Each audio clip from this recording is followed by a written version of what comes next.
નમસ્કાર વિદ્યાર્થી મિત્રો, ફરીથી તમારું સ્વાગત છે આપણી યુટ્યુબ ચેનલ ઉપર. અને આજે આપણે વનસ્પતિઓનું જે એકાંતર જનન એની જીવનમાં જે જોવા મળે છે, ઓકે, એ ટૉપિક વિશે જોવાનું છે. એકાંતર જનન એટલે વનસ્પતિના જીવનની અંદર બે તબક્કા આવતા હોય. એક જન્યુજનક તબક્કો આવતો હોય અને એક બીજાણુજનક હોય. ઓકે, જન્યુજનક જે એકકીય હોય અને બીજાણુજનક જે દ્વિકીય હોય છે, એ જીવનમાં એમને ચાલ્યા કરતું હોય. ઓકે, તો વારાફરતી એ જે પ્રોસેસ થાય છે, બરાબર, એને કહેવાય એકાંતર જનન. હવે તમે જોશો કે કોઈની અંદર જન્યુજનક તબક્કો મુખ્ય છે, કોઈની અંદર બીજાણુજનક તબક્કો મુખ્ય છે. ઓકે, તો આપણે એ બધું એનું જીવનચક્ર અલગ અલગ પ્રોસેસ છે, અલગ અલગ ફેઝમાં કઈ રીતે ચાલે છે. ઓકે, આપણે અત્યાર સુધી લીલ, દ્વિઅંગી, ત્રિઅંગી, અનાવૃત ને આવૃત બીજધારી આટલી વનસ્પતિઓ વિશે જોયું. ઓકે, હવે એ બધું તમને આગળ આપણે જે પણ જોયું તમને પ્રોપર ખ્યાલ હશે તો આની અંદર તમને ઇઝીલી ખ્યાલ આવી જશે. ઓકે, હવે તમે જો કે વનસ્પતિની ખાસિયત કેવી છે કે વનસ્પતિમાં એકકીય કોષો હોય કે પછી દ્વિકીય કોષો હોય. દ્વિકીય એટલે 2n. હવે એકકીય અને દ્વિકીય તો તમને ખ્યાલ છે. ઓકે, એકકીય કોષો હોય કે દ્વિકીય કોષો હોય, બંનેમાં સમભાજન થઈ શકે છે. બંનેમાં શું થઈ શકે છે? સમભાજન થઈ શકે છે. ઓકે, ખ્યાલ આવે છે? વનસ્પતિમાં કેવું છે? એકકીય કોષો હોય એનું સમભાજન થઈ અને મોટો વનસ્પતિ દેહ બનાવે છે. દ્વિકીય કોષો હોય એનું પણ સમભાજન થઈ શકે છે. એટલે એના કારણે શું થાય કે આ સમભાજનની ક્ષમતાના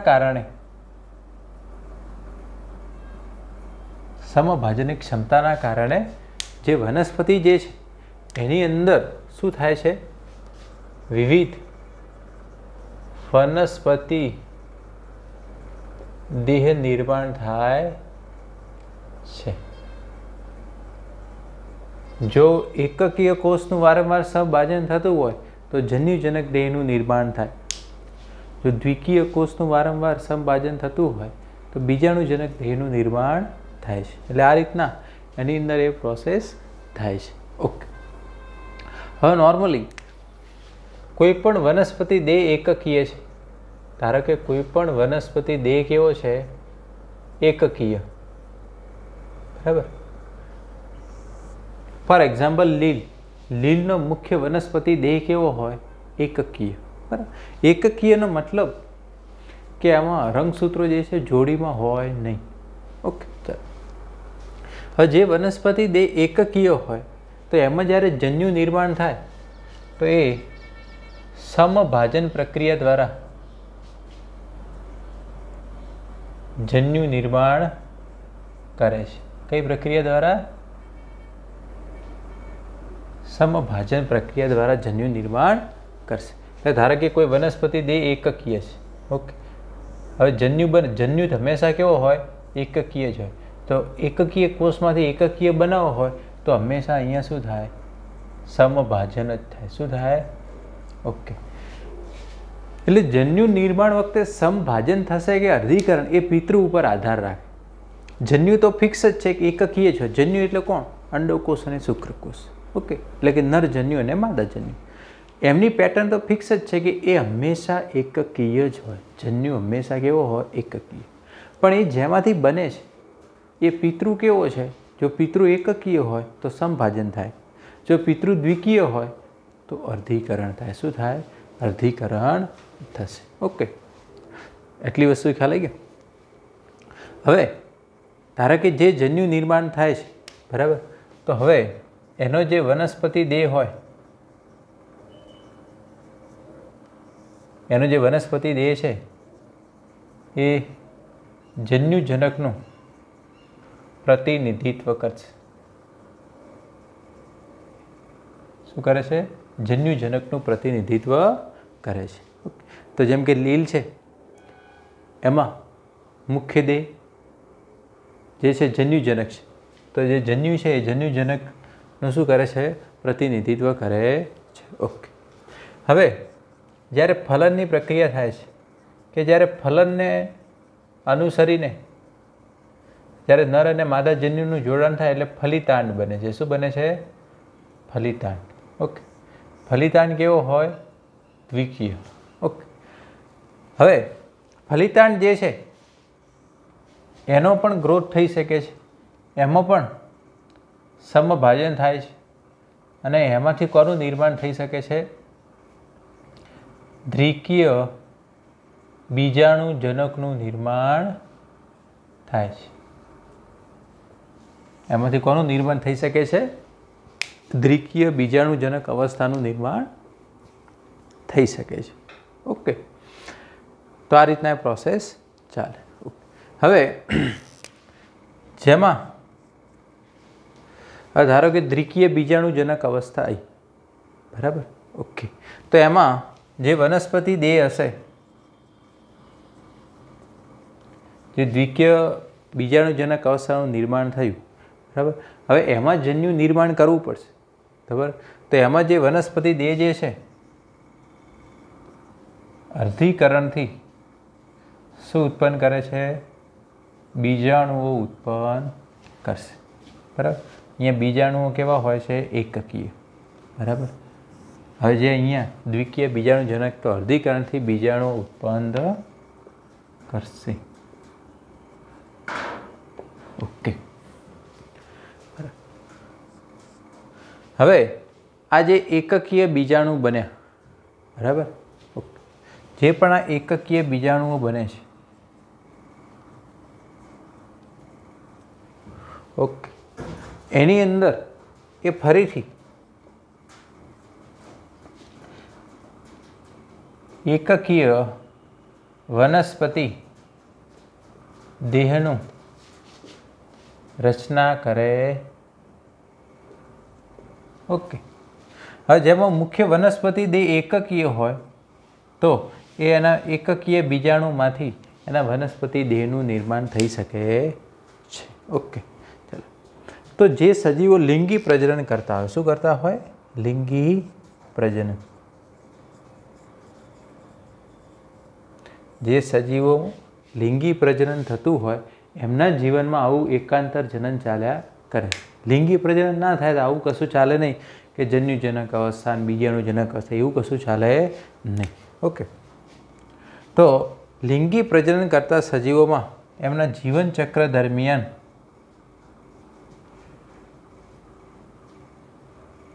ઓકે એક તબક્કો ચાલે એકકીય જન્યુજનક. એટલે જન્યુજનક તબક્કો તો હંમેશા કેવો હોય? એકકીય. અને બીજાણુઓનું નિર્માણ કરતો જન્યુજનક અવસ્થા દરમિયાન જન્યુનું નિર્માણ થાય. ઓકે. બીજાણુ નિર્માણ કરતો,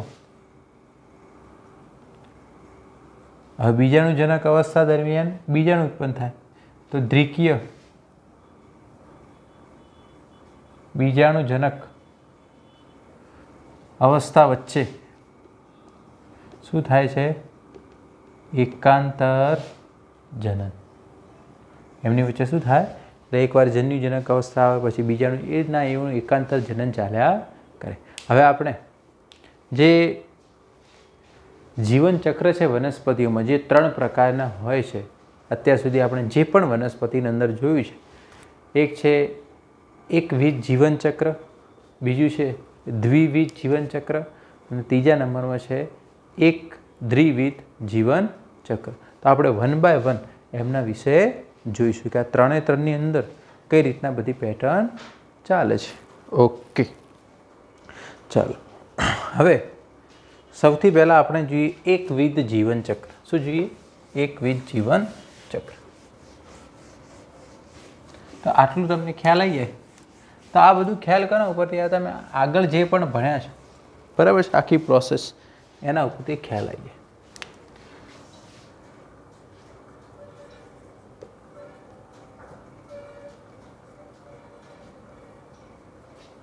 એકવિધ જીવન ચક્ર હેપ્લોન્ટિક લાઈફ સાયકલ કહેવાય. ઓકે. હવે આવા પ્રકારનું જીવનચક્ર કોની અંદર જોવા મળે? મોટાભાગે જેટલી પણ લીલ છે એની અંદર એકવિધ જીવનચક્ર જોવા મળે. જેટલી પણ ફૂગ છે એની અંદર કેવું જીવનચક્ર જોવા મળે? આ એકવિધ જીવનચક્ર જોવા મળે છે. ઓકે, અમુક આપણે લીલ છે, જેમ કે એના ઉદાહરણ તમે લખી શકો કે ભાઈ વોલ્વોક્સ છે, સ્પાયરોગાયરા છે, બરાબર છે. ઇવન ક્લેમિડોમોનાસની કેટલીક જાતિઓ છે. એમનામાં કેવું જીવનચક્ર ચાલે? એકવિધ જીવનચક્ર. એકવિધ જીવનચક્ર એટલે જેમાં મુખ્ય વનસ્પતિ દેહ એકકીય હોય. મુખ્ય વનસ્પતિ દેહ કેવો હોય? એકકીય. ઓકે, જેમ કે આપણે લીલની જ વાત કરીએ તો ધારા કે કોઈ પણ લીલ છે એમાં મુખ્ય દેહ કયો હોય? જન્યુજનક હોય. કયો હોય? જન્યુજનક.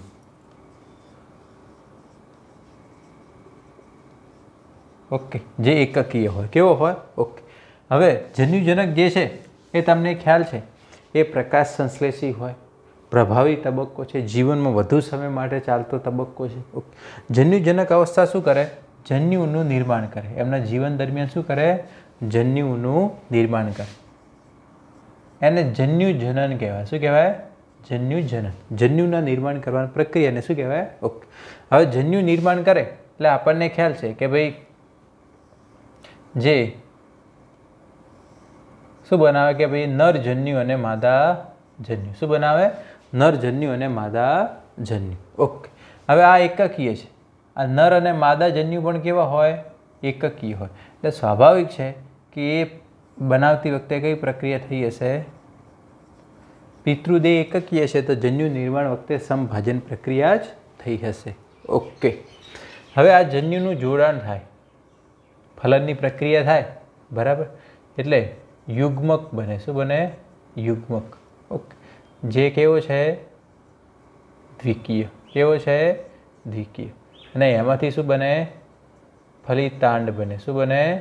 ફલિતાંડ. ઓકે, ચલો. હવે લીલની અંદર ફલિતાંડ જે છે એમાંથી પછી ભ્રૂણ આગળ બનશે નહીં. ફલિતાંડ જે છે એનું ત્વરિત અર્ધીકરણ થઈ જાય. શું થઈ જાય? અર્ધીકરણ. ઓકે.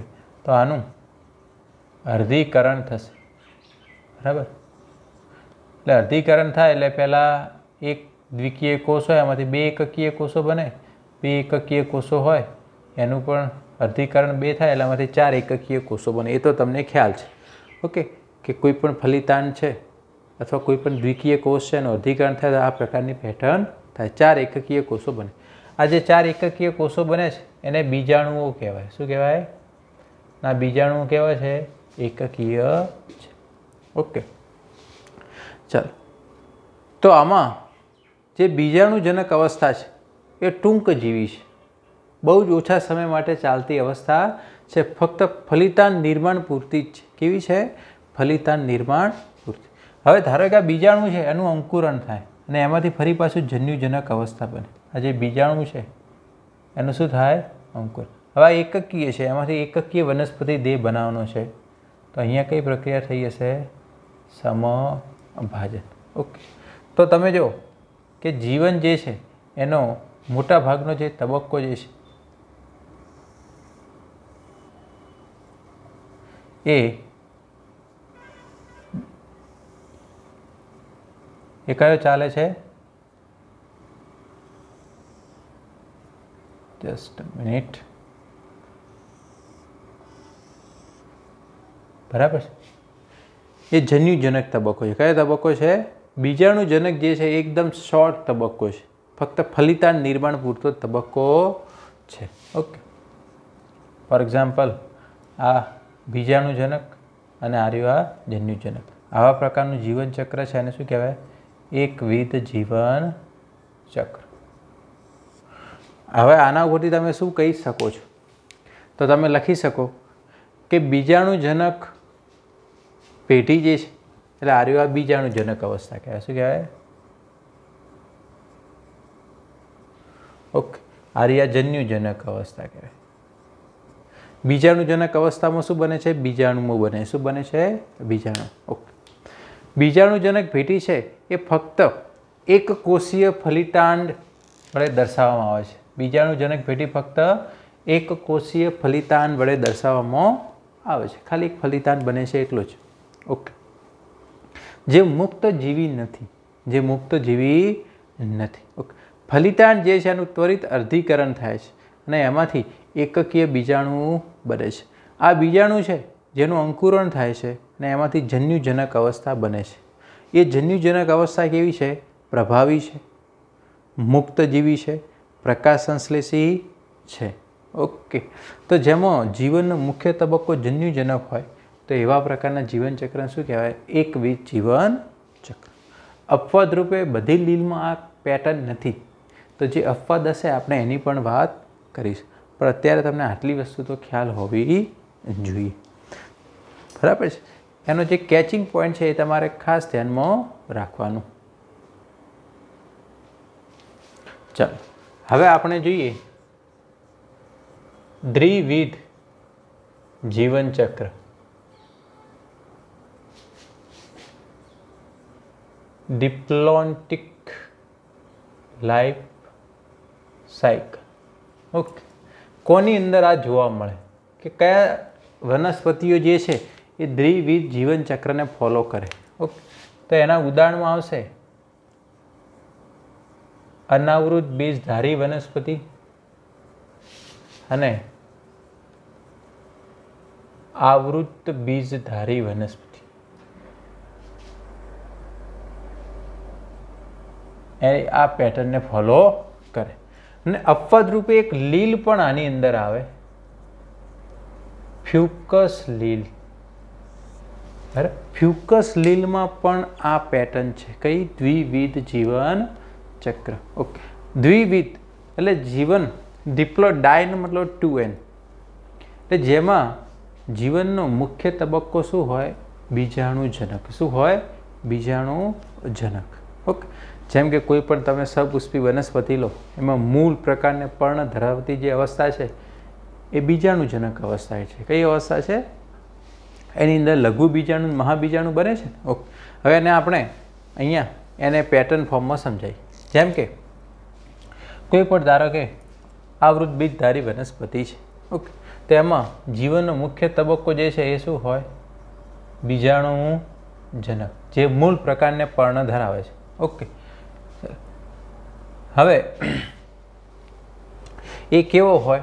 એ હોય દ્વિકીય. એ કેવો હોય?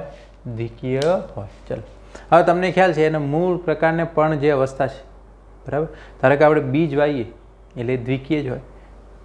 એનું અંકુરણ થાય, એનો ગ્રોથ થાય, મૂળ પ્રકાર પણ. એક સમય એવો આવે કે એમાં પુષ્પ નિર્માણ થાય. શું થાય? પુષ્પ નિર્માણ થાય. હવે જ્યારે પુષ્પ નિર્માણ થાય, બરાબર, એટલે એમાં અર્ધીકરણ થાય. શું થાય? અર્ધીકરણ. પુષ્પની અંદર અર્ધીકરણ થાય એટલે જે પણ લઘુ બીજાણુ માતૃકોષ હોય અથવા તો મહાબીજાણુ માતૃકોષ હોય, બરાબર, એનું અર્ધીકરણ થાય. એટલે પહેલાં માન લો કે કોઈ એક કોષ છે એનું અર્ધીકરણ થાય, એકમાંથી 2 બને, 2માંથી 4 બને.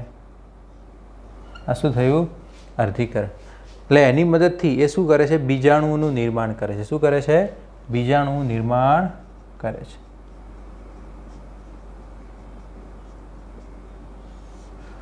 બરાબર છે. ઓકે. જે એકકીય છે. કેવા છે? એકકીય. હવે જે બીજાણુઓ છે એ કોનું પ્રતિનિધિત્વ કરે છે? એ જન્યુજનક અવસ્થાનું પ્રતિનિધિત્વ કરે છે. શું કરે છે? જન્યુજનક અવસ્થાનું પ્રતિનિધિત્વ કરે છે. ઓકે. હવે જે જન્યુ બને છે, બરાબર છે, એ જે જન્યુ બને છે એનું શું થાય છે? જોડાણ થાય. જન્યુનું શું થાય? જોડાણ થાય. જેમ કે નર જન્યુ અને માદા જન્યુ. એને યુગ્મક કહેવાય. શું કહેવાય? યુગ્મક. ઓકે. યુગ્મક છે એમાંથી શું બને? ફલિતાંડ. શું બને? ફલિતાંડ. જે કેવો હોય? દ્વિકીય. એટલે આ ફલનની વાત થઈ. કોની વાત થઈ? ફલનની વાત થઈ. ઓકે.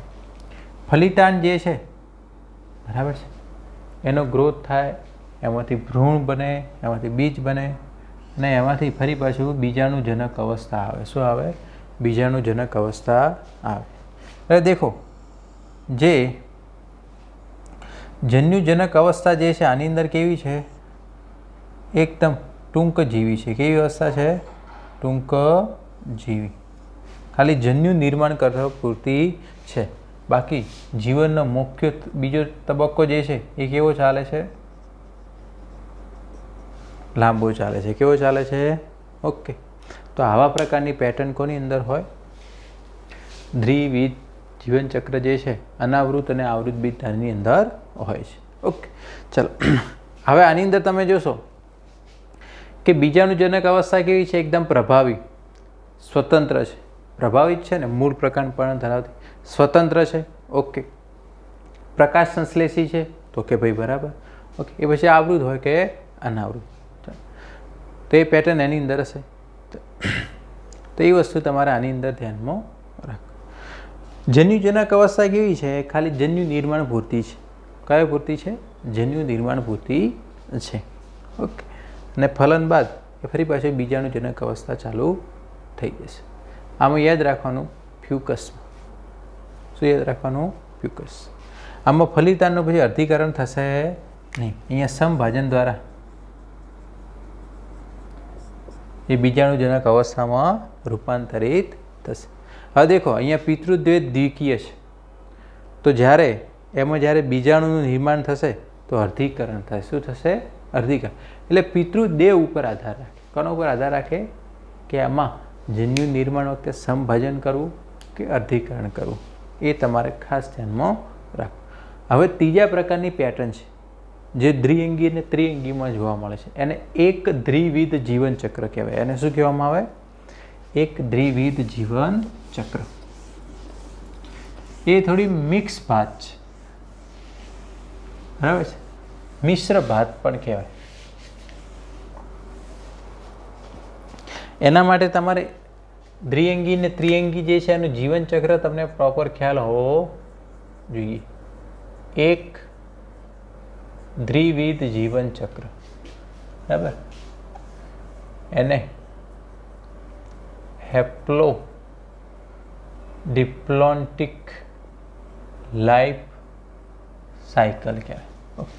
એટલે આમાં એકકીય ચક્ર પણ એક પ્રોપર લેવલ ઉપર ચાલે છે અને દ્વિકીય તબક્કો પણ એક પ્રોપર લેવલ ઉપર ચાલે છે। ઓકે, એટલે એને એક દ્વિવિધ જીવનચક્ર કહેવામાં મિશ્ર ભાત છે। ઓકે, એક વિધમાં કેવું હતું? જન્યુજનક એ મુખ્ય તબક્કો હતો, લાંબા સમય માટે ચાલતો હતો જીવનમાં, બરાબર, અને બીજાણુજનક ટૂંકજીવી હતો। દ્વિવિધમાં કેવું હતું? બીજાણુજનક જીવનનો મોટા ભાગનો તબક્કો હતો, મુખ્ય તબક્કો હતો, લાંબા સમય માટે। જન્યુજનક ટૂંકજીવી હતો, બરાબર। આમાં કેવું છે? જીવનમાં જન્યુજનક તબક્કો પણ થોડો ગ્રોથ થાય છે, બીજાણુજનક પણ થોડો જીવનમાં ચાલે છે। ઓકે,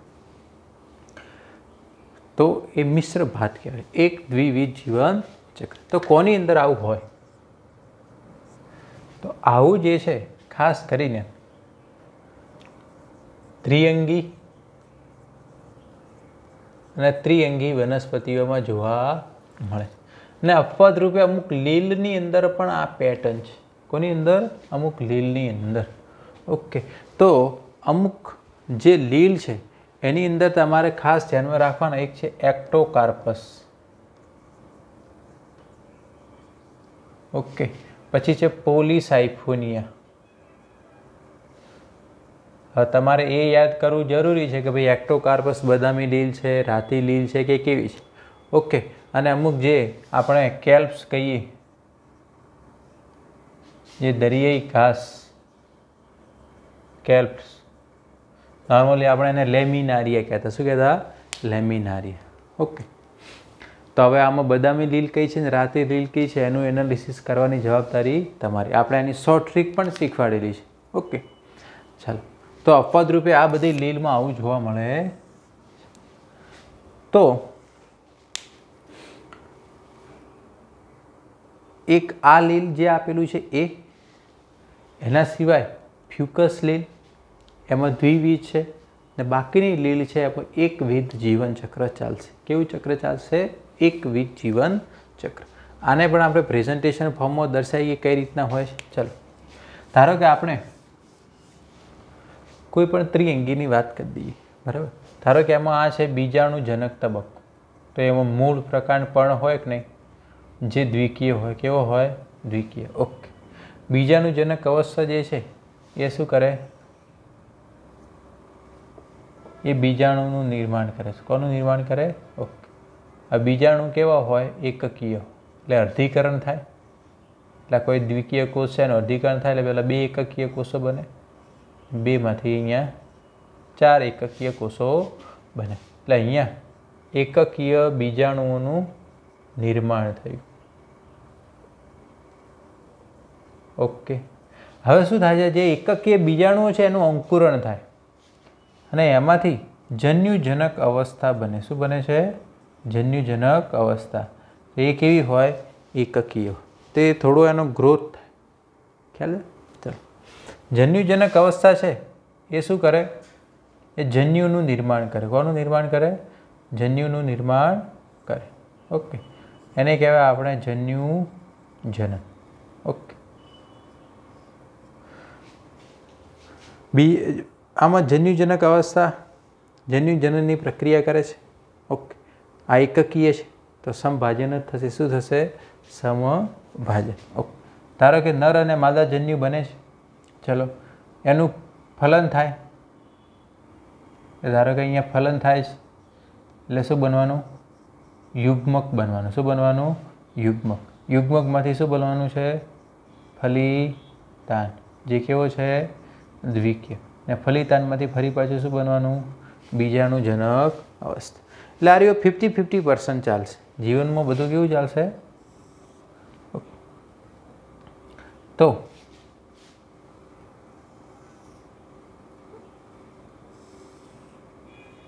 બરાબર. આ રહ્યો આખો બીજાણુજનક. આ જન્યુજનક અવસ્થા છે અને આ કેવી વ્યવસ્થા છે? બીજાણુજનક. ઓકે. ખ્યાલ આવે છે? તો પહેલાંની જેમ નહીં કે ભાઈ બીજાણુજનક બહુ લાંબા સમય સુધી ચાલે છે. આમાં 50-50% છે. ઓકે. હવે આપણે દ્વિઅંગી અને ત્રિઅંગીની કમ્પેરિઝન કરીએ. સૌથી પહેલાં આપણે ધારો કે દ્વિઅંગી વનસ્પતિની વાત કરીએ. ઓકે. તો દ્વિઅંગીની અંદર સૌથી પહેલાં આપણે જન્યુજનક અવસ્થાની વાત કરીએ. હા, તમને ખ્યાલ છે કે દ્વિઅંગીમાં જન્યુજનક તબક્કો કેવો છે? એ મુખ્ય તબક્કો છે, પ્રભાવી તબક્કો છે, પ્રકાશ સંશ્લેષી તબક્કો છે. ઓકે. તો જન્યુજનક અવસ્થા દ્વિઅંગીમાં કેવી છે? પ્રભાવી, સ્વતંત્ર છે, પ્રકાશ સંશ્લેષી છે. કેવી છે? પ્રકાશ સંશ્લેષી. ઘણીવાર આમાં સુકાયક રચના જોવા મળે છે. કેવી રચના જોવા મળે? સુકાયક. ઘણીવાર એકદમ સીધો કે ભાઈ ટટ્ટાર સુકાયક તબક્કો પણ જોવા મળે છે. ઓકે. તો કયા પ્રકારની દ્વિઅંગી છે એના ઉપર આધાર રાખશે. ઓકે. અને તે એકકીય જન્યુજનક દ્વારા એનું પ્રતિનિધિત્વ કરે છે. ઓકે. ચલો, હવે દ્વિઅંગીના બીજાણુજનકની વાત કરીએ. કોની વાત કરીએ? બીજાણુજનક. ઓકે. તો બીજાણુજનક જે છે એ ગૌણ તબક્કો છે. દ્વિઅંગીમાં બીજાણુજનક કેવો તબક્કો છે? ગૌણ તબક્કો છે. મુખ્ય તબક્કો છે નહીં. એ તમારે ખાસ ધ્યાનમાં રાખવાનું. ઓકે. હવે આગળ જોઈએ કે એ જે છે પ્રકાશ સંશ્લેષી નથી, એટલે એ આધાર અને પોષણ માટે કોના ઉપર આધાર રાખે છે? એ જન્યુજનક ઉપર આધાર રાખે છે. કોના ઉપર આધાર રાખે છે? જન્યુજનક પર.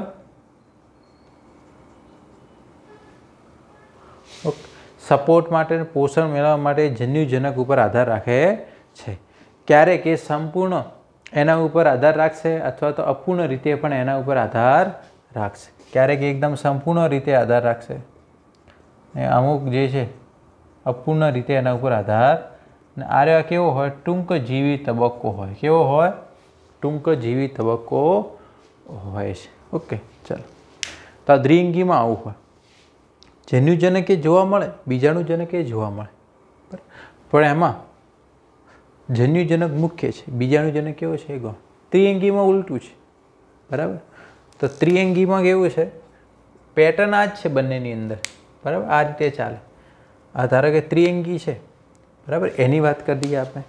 ચલો અહીંયા જ લખી દઈએ એની બાજુમાં.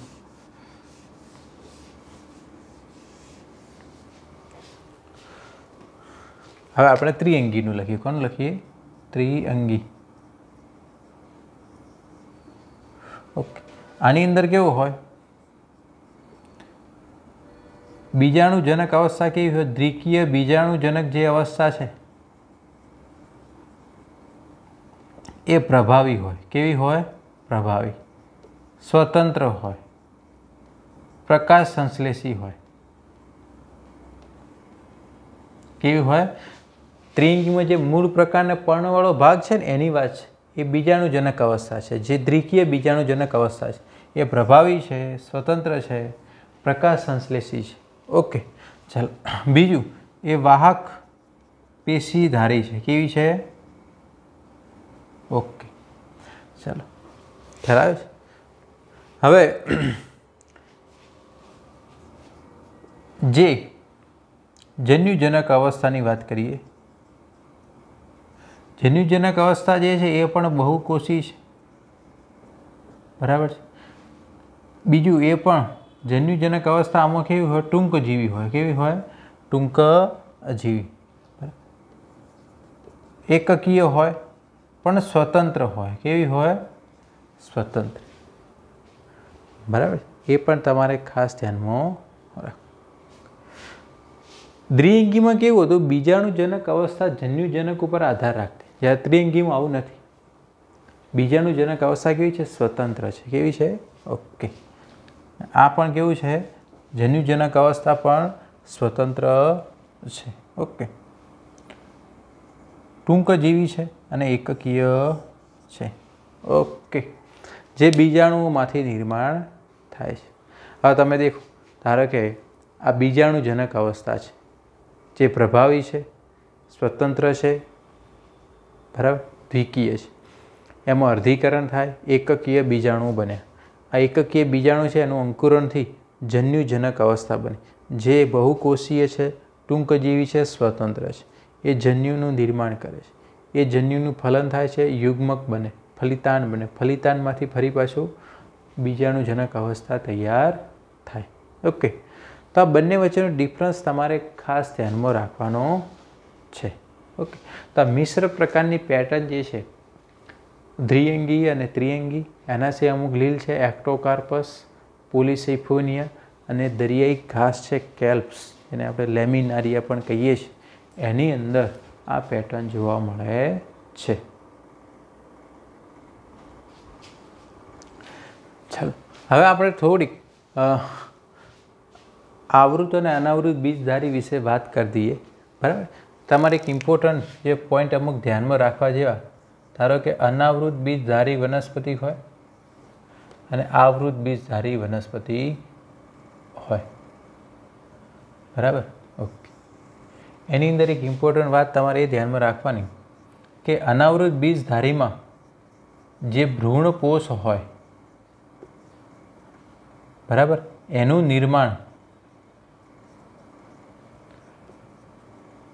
ફલન પહેલાં થાય અને ભ્રૂણપોષ જે છે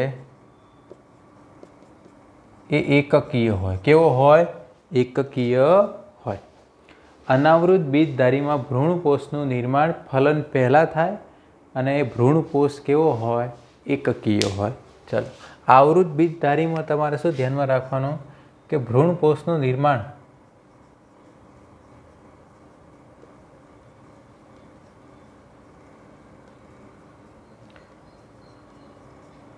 ફલન બાદ થાય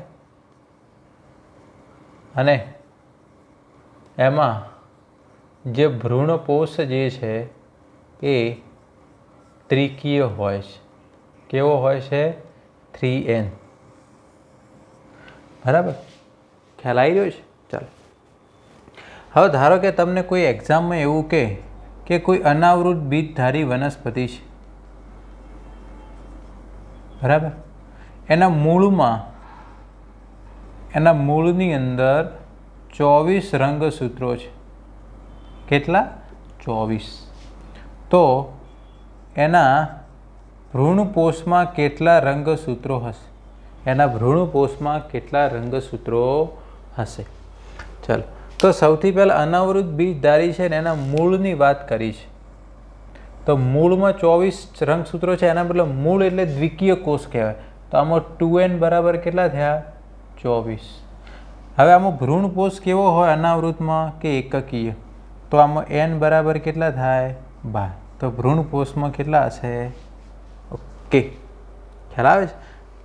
તો કોઈ પણ જે કોષનું પૂછ્યું છે એ કેવો છે એનો અંદાજ લગાવવાનો. ઓકે, અને એને જેનું પૂછ્યું છે એ કોષ કેવા પ્રકારનો છે એનો તમારે અંદાજો લગાવવાનો.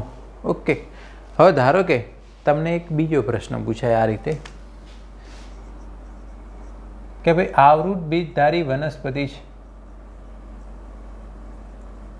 કઈ વનસ્પતિ?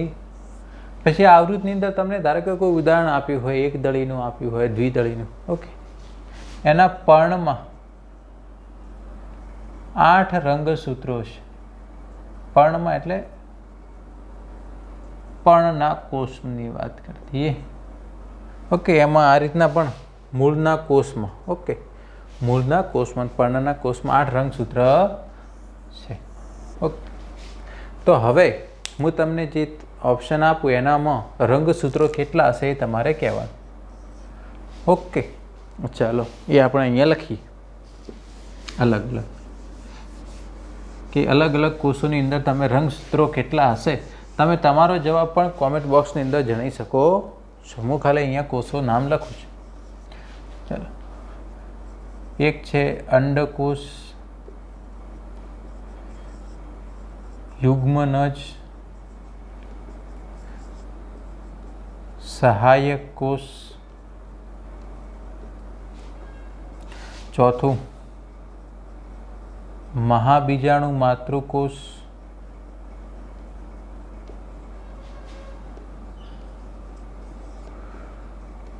પ્રતિધ્રુવીય કોષ,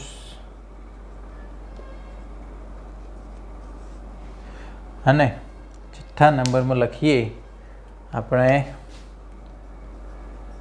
ભ્રૂણકોષ.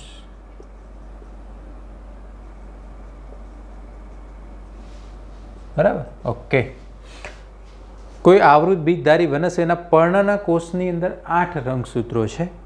તો આપેલ કોષોમાં રંગસૂત્રોની સંખ્યા જણાવવાની છે. ચાલો, સૌથી પહેલો પર્ણનો કોષ એટલે 2n બરાબર 8 કહેવાય. પર્ણમાં એ 2n હોય. તમને ખ્યાલ, પર્ણ એટલે મૂળ પ્રકાર પર્ણ એટલે બીજાણુજનક અવસ્થા છે. બરાબર, એટલે એના બધા કોષો કેવા હોય? દ્વિકીય હોય. કેવા હોય? દ્વિકીય. ઓકે, હવે અંડકોષ એ તમને ખ્યાલ હોવો જોઈએ એકકીય હોય.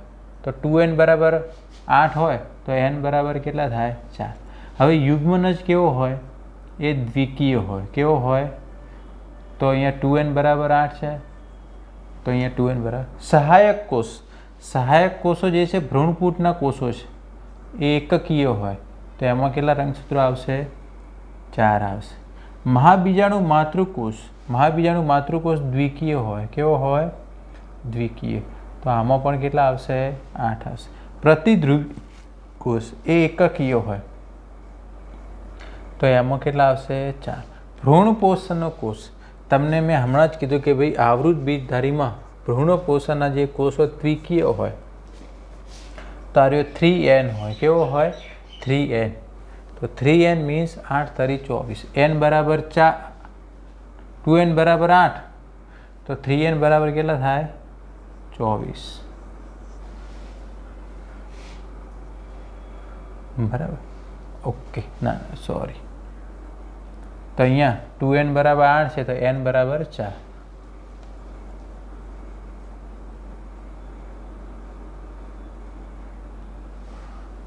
બરાબર છે. ઓકે,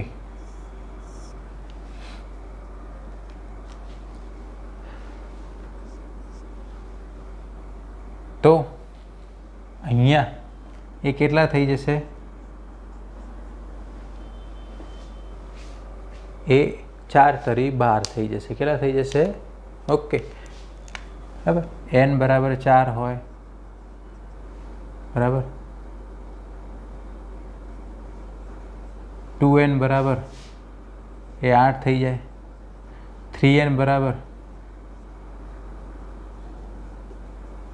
એ કેટલા થઈ જાય? 12 થઈ જાય. તો ભ્રૂણ કોષની અંદર કેટલા રંગસૂત્રો હશે? 12 હશે. ઓકે, તો આ રીતના કોઈ પણ ક્વેશ્ચન આપેલો હોય તો તમને ખ્યાલ આવવો જોઈએ. તો આમાં ક્યાંય પણ કન્ફ્યુઝન થવાનું નહીં. ઓકે, કોન્સેપ્ટ તમારે ધ્યાનમાં રાખવા જેવા છે. ઓકે, તો અહીંયા આપણા ચેપ્ટર પૂરું થાય છે. બાકીનું જે છે આપણે નેક્સ્ટ લેક્ચરની અંદર જોઈશું. Thank you.